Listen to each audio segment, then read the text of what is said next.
ಯಾವುದೇ ಕ್ಷಣ ಚಕ್ರವರ್ತಿ ಸೂಲಿಬೆಲೆ ಅರೆಸ್ಟ್ ಆಗಬಹುದು. ಯಾಕೆಂದ್ರೆ ಚಿಂತಕ ಚಕ್ರವರ್ತಿ ಸೂಲಿಬೆಲೆ ಅವರ ವಿರುದ್ಧ ಎಫ್ಐಆರ್ ದಾಖಲಾಗಿದೆ.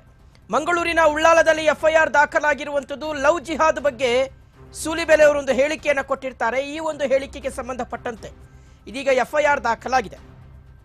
ಅನ್ಯ ಸಮಾಜದವರನ್ನ ಪ್ರೀತಿಸಿ ಮದುವೆಯಾಗಿ ಅಂತ ಚಕ್ರವರ್ತಿ ಸೂಲಿಬೆಲೆ ಅವರು ಹೇಳಿರ್ತಾರೆ. ಪ್ರಚೋದನಾಕಾರಿ ಭಾಷಣ ಕೋಮುದ್ವೇಷಕ್ಕೆ ಕಾರಣ ಅಂತ ಹೇಳಿ ದೂರನ್ನ ನೀಡಲಾಗಿದೆ. ಸೊ ಹೀಗಾಗಿ ಎಫ್ಐಆರ್ ಆಗಿದೆ.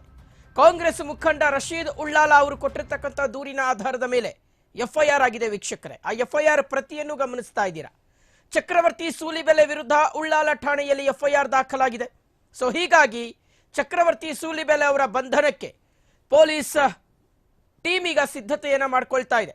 ಯಾವುದೇ ಕ್ಷಣದಲ್ಲಿ ಬೇಕಾದರೂ ಬೆಂಗಳೂರಿನತ್ತ ಮಂಗಳೂರು ಪೊಲೀಸರು, ಉಳ್ಳಾಲ ಪೊಲೀಸರು ಬರಬಹುದು ಅಂತ ಹೇಳಲಾಗ್ತಾ ಇದೆ. ಮೊನ್ನೆಯಷ್ಟೇ ಚಕ್ರವರ್ತಿ ಸೂಲಿಬೆಲೆ ಅವರು ಒಂದು ಹೇಳಿಕೆಯನ್ನು ಕೊಟ್ಟಿರ್ತಾರೆ. ಬಹಿರಂಗವಾಗಿ ಒಂದು ವೇದಿಕೆ ಮೇಲೆ ಕೊಟ್ಟಂತ ಒಂದು ಹೇಳಿಕೆ, ಆ ಹೇಳಿಕೆ ಸಿಕ್ಕಾಪಟ್ಟೆ ಚರ್ಚೆಗೆ ಅವಕಾಶವನ್ನ ಮಾಡಿಕೊಟ್ಟಿರುತ್ತೆ. ಇದಾದ್ಮೇಲೆ ಈ ಹೇಳಿಕೆಗೆ ಚಕ್ರವರ್ತಿ ಸೂಲಿಬೆಲೆ ಅವರು ಮತ್ತೆ ಅದನ್ನ ಸಮರ್ಥಿಸಿಕೊಳ್ಳುವಂತ ಒಂದು ಕಾರ್ಯವನ್ನ ಮಾಡ್ತಾರೆ. ಈಗ ಕಾಂಗ್ರೆಸ್ ಮುಖಂಡರಾದಂಥ ರಶೀದ್ ಉಳ್ಳಾಲ ಅವರು ಚಕ್ರವರ್ತಿ ಸೂಲಿಬೆಲೆ ಅವರ ವಿರುದ್ಧ ಒಂದು ದೂರನ್ನ ಕೊಟ್ಟಿದ್ದಾರೆ. ಅವರು ಪ್ರಚೋದನಾಕಾರಿ ಭಾಷಣವನ್ನ ವಶಕ್ಕೆ ಇದು ಕಾರಣ ಆಗ್ತಾ ಇದೆ ಅಂತ ಹೇಳಿ ಎಫ್ಐಆರ್ ಅನ್ನ ದಾಖಲು ಮಾಡಿದ್ದಾರೆ.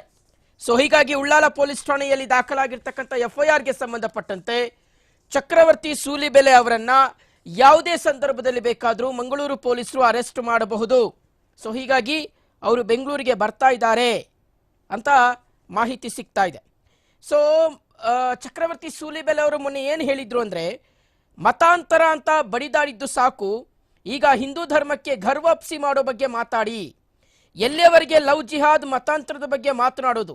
ಎಷ್ಟು ದಿನ ನಮ್ಮ ಹುಡುಗಿಯರನ್ನ ನೋಡ್ತೀಯಪ್ಪ ಅಂತ ನಮ್ಮ ಗಂಡು ಮಕ್ಕಳಿಗೆ ಕೇಳೋಣ. ಬೇರೆ ಧರ್ಮದ ಹುಡುಗಿಯರನ್ನೂ ನೋಡು ಅಂತ ಹೇಳಬೇಕು. ಅನ್ಯ ಧರ್ಮದ ಯುವತಿಯರನ್ನ ಪ್ರೀತಿಸಿ ಮದುವೆಯಾಗಿ ಅಂತ ಹಿಂದೂ ಯುವಕರಿಗೆ ಕರೆ ಕೊಟ್ಟಿದ್ರು. ಇದರ ಹೇಳಿಕೆಗೆ ಸಂಬಂಧಪಟ್ಟಂತೆ ಎಫ್ಐಆರ್ ದಾಖಲಾಗಿದೆ. ಹೀಗಾಗಿ ಪೊಲೀಸರು ಅರೆಸ್ಟ್ ಮಾಡುವಂತ ಸಾಧ್ಯತೆ ಕಂಡು ಬರ್ತಾ ಇದೆ.